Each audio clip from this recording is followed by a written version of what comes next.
Good morning, Miss Donabet. My name is Crescent Love Sinabuen, and I am here today to interview about art.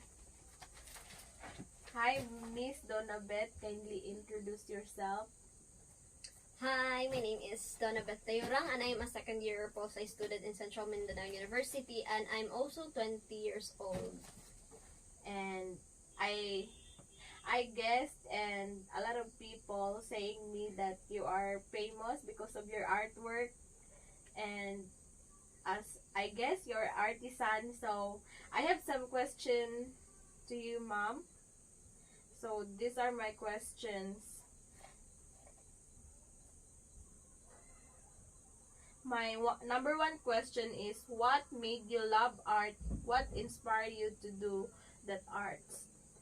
Actually, I started doing art. I started creating when I was in grade 10. I guess it started when our teacher made us do a project about painting and I suddenly discovered that I like painting. So since that time, I started to cultivate my talent and I did not really pay for a painting, lessons, for painting lessons, but I just researched in YouTube and yeah, I tried to imitate those steps in YouTube and here are my paintings today. So yeah, what made me love painting is the fact that whenever I paint, I get a sense of release, like I am able to express myself not merely in words but also in the art that I am creating.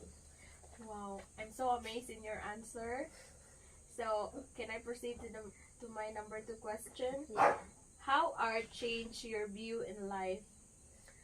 Prior to creating art, I guess one of the things that differed was that I had a limited view of the world and of life, of course. So yeah, I had a limited view, but upon stumbling upon art, specifically painting, I realized that there is no limit in life. The limit is your imagination. So as long as you can imagine further than what you see or what is given to you, then you have this sort of freedom that cannot be diminished by anyone. But you can express yourself however you want to. Wow. So can I proceed to the number three question? So where do you find inspiration and motivation that make you choose this kind of art form? Actually, I really love reading. So one of the inspirations na why I created art was the images that come to my mind whenever I read. And I also love writing. So the reason why I paint is to bring life into my worlds that I have created using my writing. So basically that is a way to communicate my mind to the viewers or whoever views my art. So how can you see your arts to help people?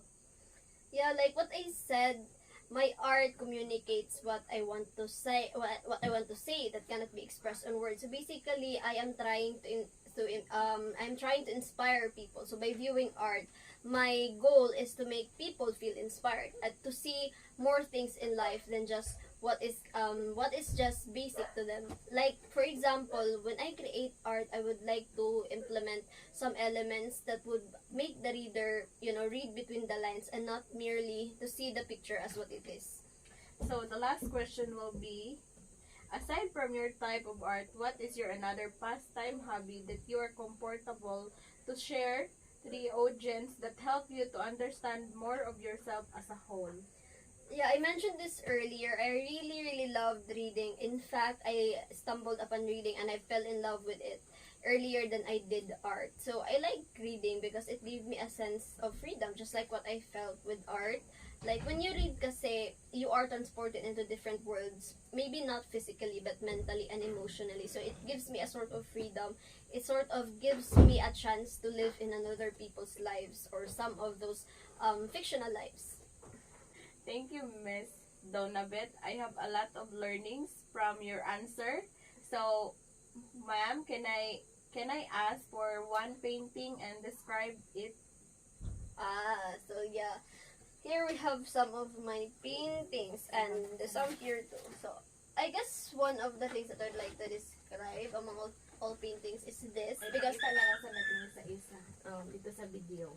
dito niya may describe ko din na. So, kani, tapos naasad ni, tapos This one is unfinished. finish. Wala, para siya human. So, kani la nice. Para uy, nice kay siya. Pa siya na human. Pila na ni kay years pa ni na human. So, napay uban diri. Dara. I actually have here the first thing I painted. Kini man akong first gi-paint. Hala, simple na kay siya, ting, pero hinlo kay siya. Nani year, kalusan na akong year gi-paint. Basta kay, kung pa ni 20 something, 2014. Dubi na kay siya. Mm. So, can you show us one painting and describe it? Sige, kanina lang. Sige, go. Well, this one, I painted this based on the story that I wrote. So, basically, kani siya marag illustration sa kung sabi to akong story. Kani sila man siya kanang main characters. Yeah, main characters. Tapos, kini kay mo, dapat niya kanang marag ending scene sa story nako. Pero wala ka na human og sulat. So, marag kini po siya, pwede siya na human og paint. So, yeah, I guess this is one of my favorites kay this is the painting nga kanang na-express bitaw gid nako kung sa imagination and yeah, the likes. Yeah.